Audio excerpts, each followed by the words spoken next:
Армысыздар, бармысыздар, біздің қымбатты тыңдармандарымыз. Арнамызға қош келдіңіздер. Арнамызға салған әңгімелерімізге лайк басып тіркеліп, қолдап жүрген сіздерге Аллам разы болсын. Арнамызға салған әңгімелерімізге лайк басып жүрген алтын саусақтарыңыз талмасын, шаршамасын. Отбасыларыңызда тек мереке, береке болсын. Ал ендеше қымбатты тыңдармандар, мен әңгімемді бастайын.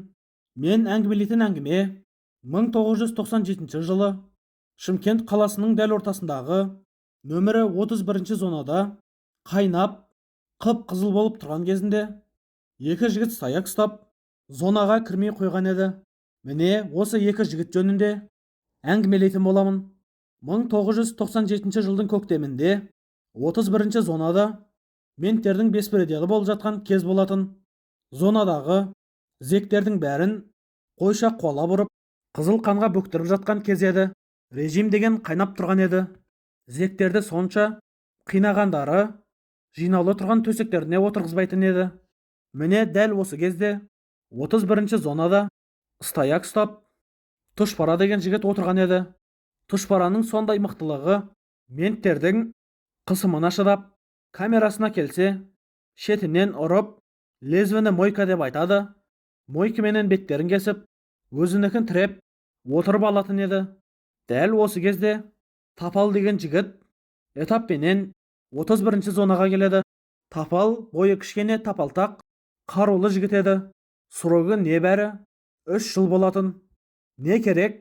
Тапалды сындырмақ болып келген режимиктерді Тапал шетінен лақтырып бой бермейді. Соңына Тапалды карцерге жауып, жалғыз өзін отырғызып қояды. Дәл сол жерде прогон беріп, Тұшпара менен через решка деп отырғанымыз решетка айқайлап, сөйлесіп, екеуі сөз байласады. Ыстаяқты до конца ұстаймыз деп. Бұрын біреу болса, ендігі жерде екі жігіт екі камерада отырып ыстаяқ ұстайды. Сол жерде кешада отырған жігіттерге дауыстап айтып, қорықпаңдар, неден қорқасыңдар, өлсек бірге өлеміз деп, кешада отырған жігіттерді де режимге қарсы қойып қояды. Бұған зонаның режимиктері ызалары шығып, әр кешаны ашып, зектерді ұрмақ болғанда, жанында отырған зектер білектерін кесіп, тамақтарын кесіп, қарындарын ақтарып, изоляторды қанға бояйды. Режимниктер үлкен чапа болғаннан соң, өздеріне де таяқтың бір ұшы тиетінін біліп, беспределдарын тоқтатады. Сол кезде Тұшпара менен Тапал, міне осындай ауыз біршілік болса, алынбайтын қамал жоқ деп, кесілген жігіттерге жақтарың сынса да, сақтарың сынбасын деп, қолдау көрсетіп қояды. Бұл тірлік режимнің бастығы Мехмон деген болатын. Оған қатты ұнамай қалады.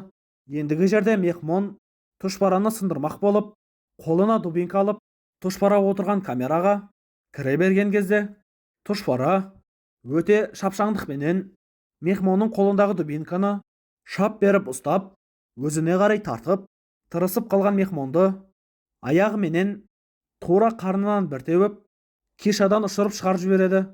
Жабықта отырған жігіттер, яғни изолятордағы, бәрі айқайлап, шулап, кесілеміз деп Мехмонға ескертеді. Мехмон амалсыздан беспределін тоқтатып, менің ісім сендермен болсын деп, изолятордан шығып кетеді. Тапал осы кезде жігіттерге тағы да ырзашылығын білдіріп, осы беттеріңнен қайтпаңдар деп, туықтарын көтеріп қояды. Бірақ изолятордан шыққаннан соң, зонаға барғанда, Мехмон оларды біртіндеп ұрып сындырып, раскрутка жасаймын деп қорқытып қояды. Арада біраз уақыт өткенде, түннің 1:30-да маска шоу келіп, Тұшпараны камерасынан шығарып, ұрлап этапқа алып кетеді. Бұл Мехмонның істеген ісі еді. Зонадағылар Тұшпараны ұрлап этапқа алып кетіпті деп, сақтары сынып қалады. Бірақ Тапал баняға шыққанда зонаға прогон жіберіп, ешқандай қорықпаңдар, Құдай берген жанды Құдай алады деп, жігіттердің духын көтеріп қояды. Бұл тірлік Мехмонға әсте ұнамайды.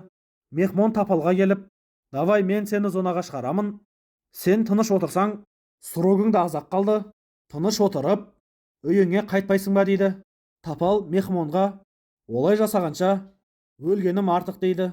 Не керек, режимге еш бағынбай, сол изоляторда, яғни Бурбаракта 2 жыл мерзімін өткізіп, Тапал еш режимге бағынбай, звонокты Бурбаракта отырып ұрады. Міне, осындай қиын жағдайда еш мойымаған Тапал сияқты қазақтың жігіттері әрдайым өз дегенінде тұрады. Ал ендеше, қымбатты тыңдармандар, әңгімелеріміз қандай да бір әсер қалдырып жатса, лайк басып, тіркеліп, қолдап қойсаңыздар болады. Арнамызға тіркелмеген тыңдармандарымыз болса, арнамызға тіркеліп, бізге көмек қолын ұсыныңыздар. Сіздердің қолдауларыңыз бізге ауадай қажет. Көп жылса көл, тамшыдан теңіз құралады деу шеді ғой қазақ адам. Сіздердің әрбір басқан лайктарыңыз, әрбір арнамызға тіркелгендеріңіз бізге үлкен күш қуат береді. Ал ендеше, қымбатты тыңдармандар, келесі әңгімемізді жолдағанша сау, саламатта болыңыздар. Еліміз аман, жұртымыз тыныш болсын. Қазақстанымыз қанатын кеңге жайып қарыштай берсін. Сіздер менен әңгіме дүкен құрған Әлидің әңгімелері YouTube арнасы, ал мәтінді оқыған Әли Азат Байұлы.